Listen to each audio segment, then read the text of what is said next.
So, how are you? I'm all right. How are you? Well, not that great, Not that great. no.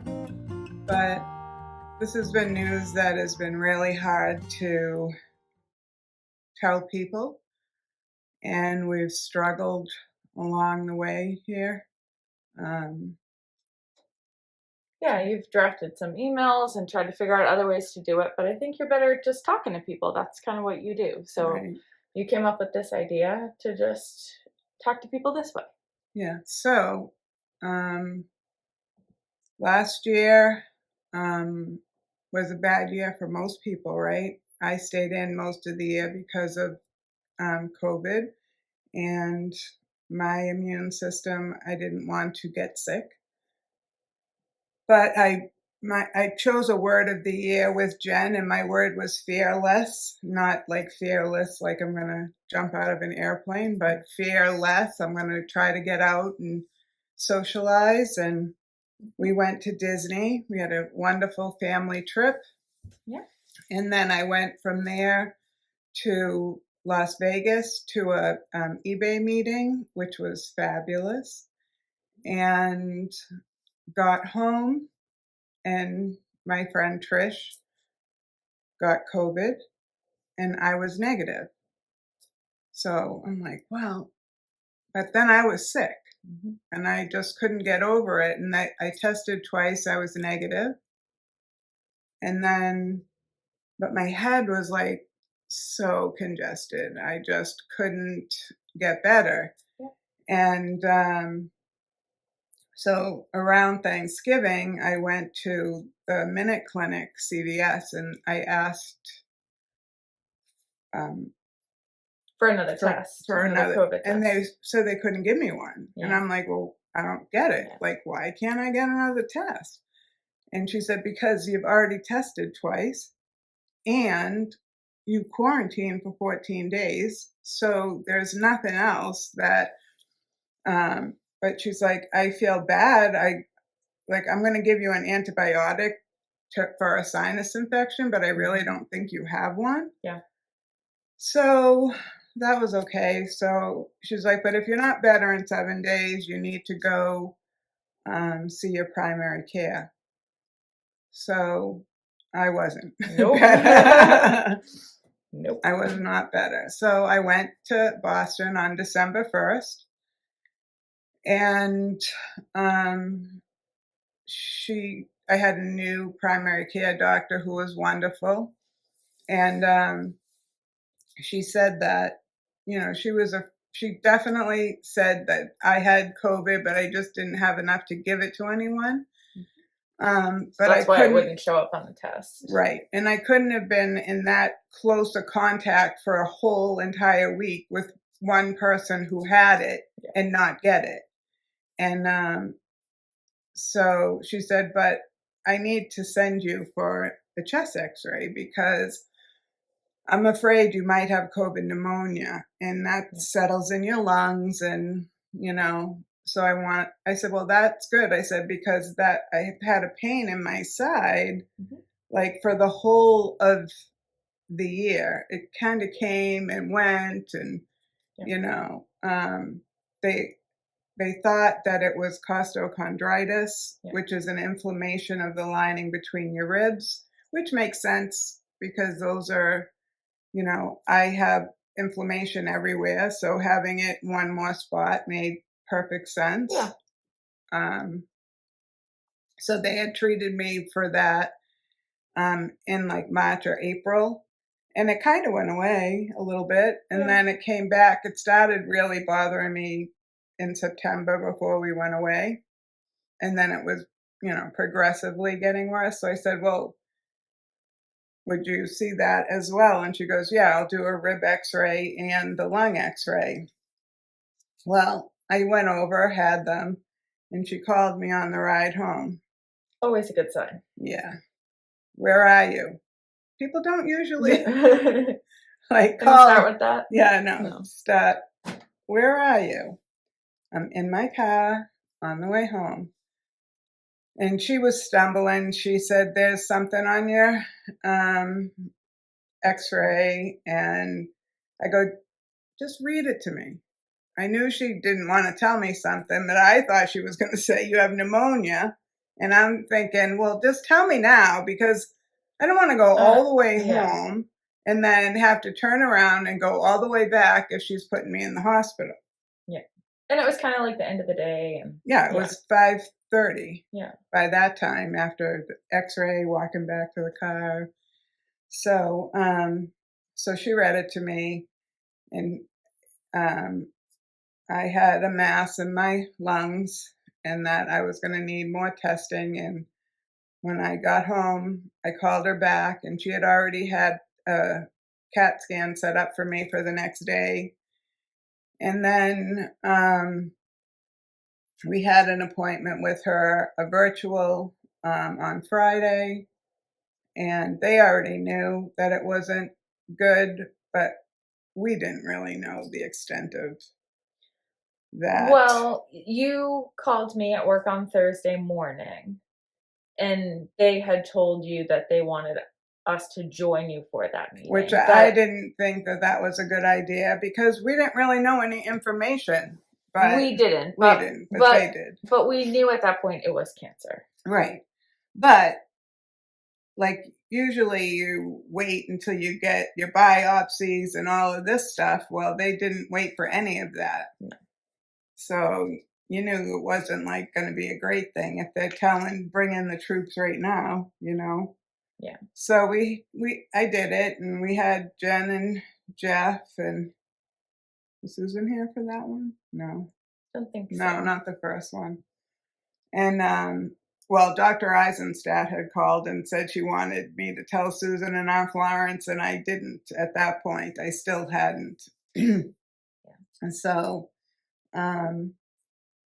so we had the meeting, and she said that it was in other places, and that they were going to do a brain scan on Sunday, a PET scan on Monday, and we would follow that up with a doctor, cancer, lung, thoracic specialist on Monday afternoon. So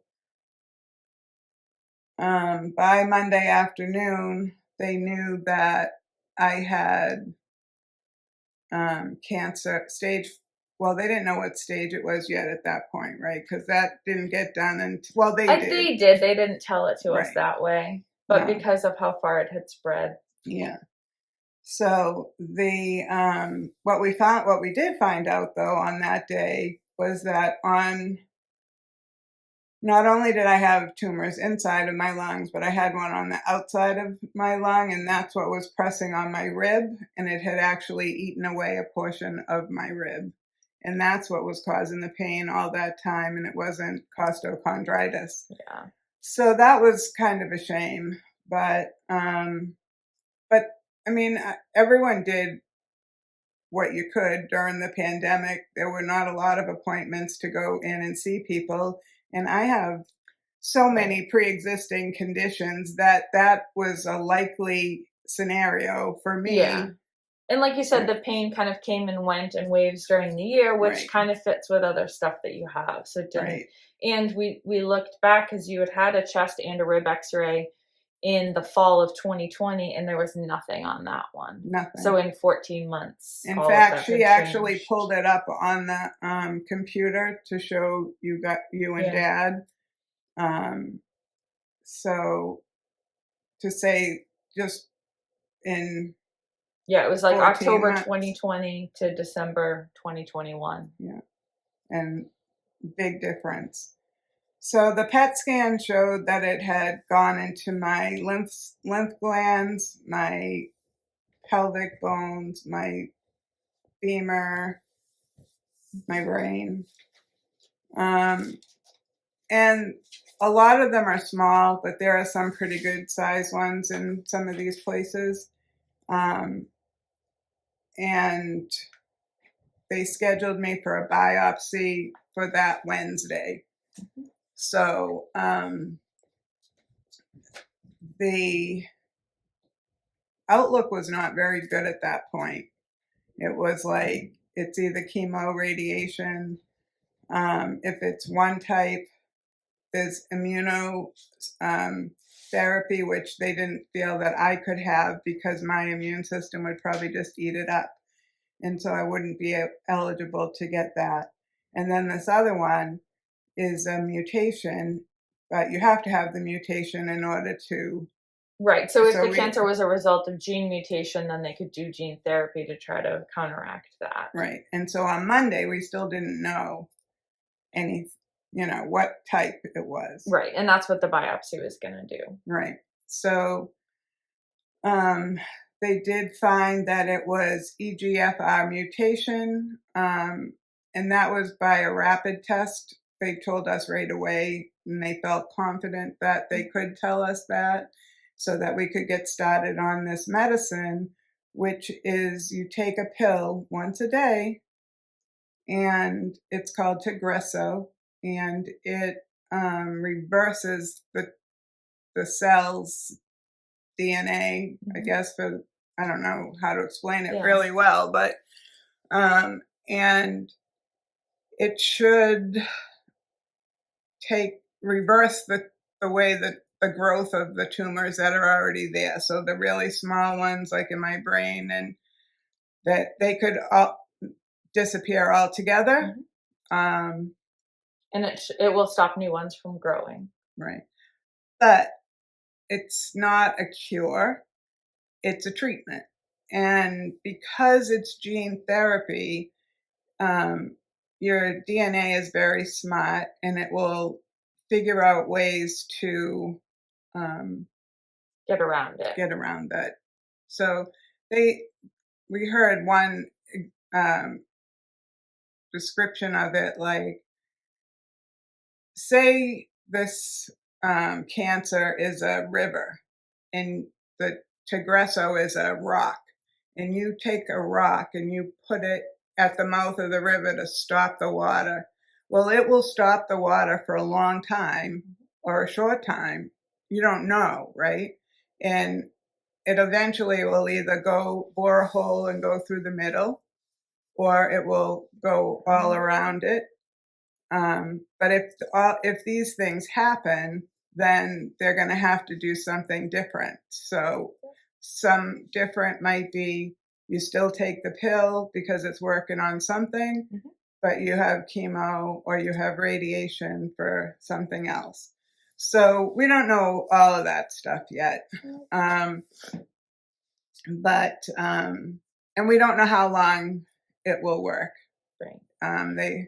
One good thing about the Tagrisso option over things like chemo and radiation is the side effects from it. Not that the side effects are all great, but it doesn't further suppress your immune system, which is a good thing, especially during COVID. Yeah. And it doesn't necessarily make you nauseous or lose your hair or things like that are associated with chemo. Right.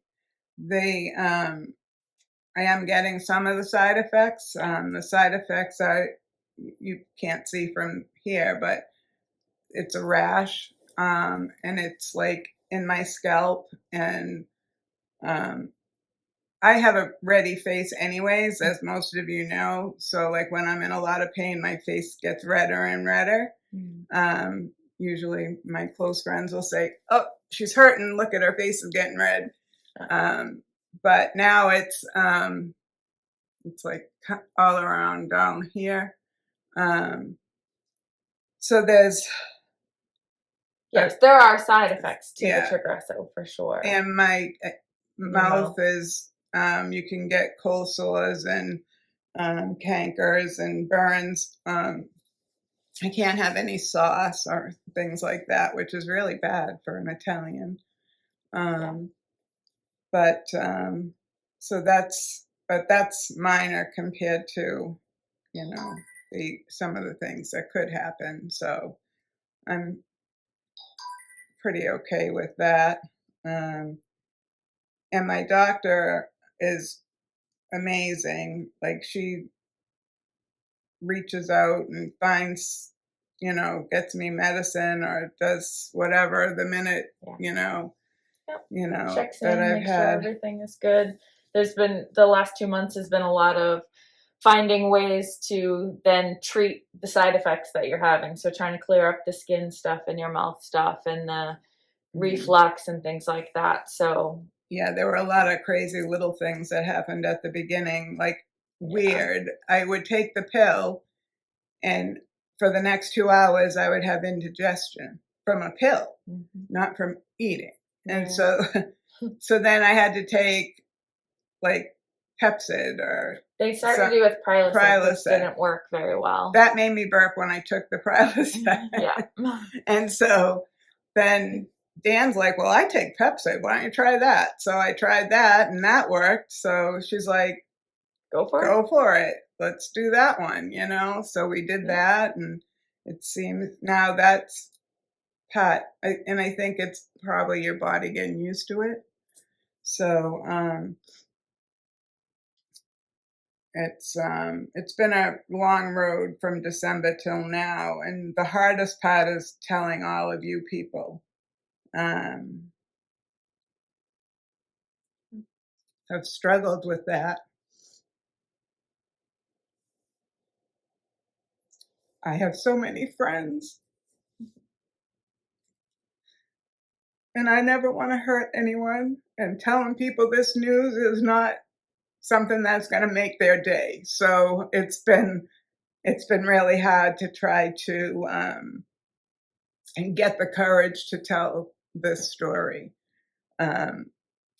They did give me a social worker that is in charge of our case there to help us navigate this, I guess, river that we're in, right? So she said there's a website called Caring Bridge, and it if anyone wants to be updated automatically, you'll be able to we'll put the links in this, and you can, like, on the, what date? 7th of February, we have to go back to get scans, and they will actually see what progress this Tagresso has made.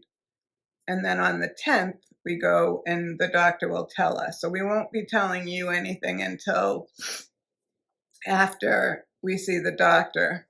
But then we'll post it, either Jen or myself will post it on Caring Bridge. So if you want to be kept informed, I think you just add your email in there, and it sends you a link that says, oh, you know, we posted something. So then that will save us from having to call. And you're welcome to call, that's fine.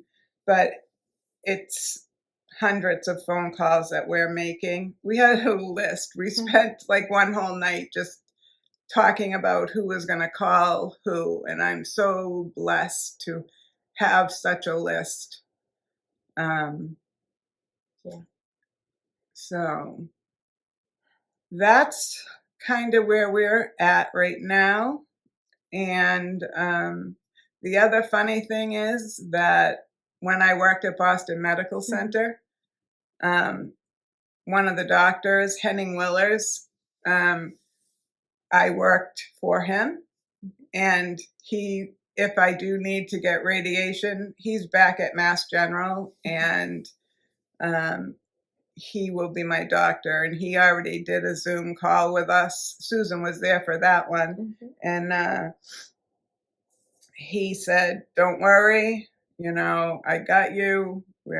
You know, my whole team is looking out for you. So I really feel comfortable with the people that are in place around me.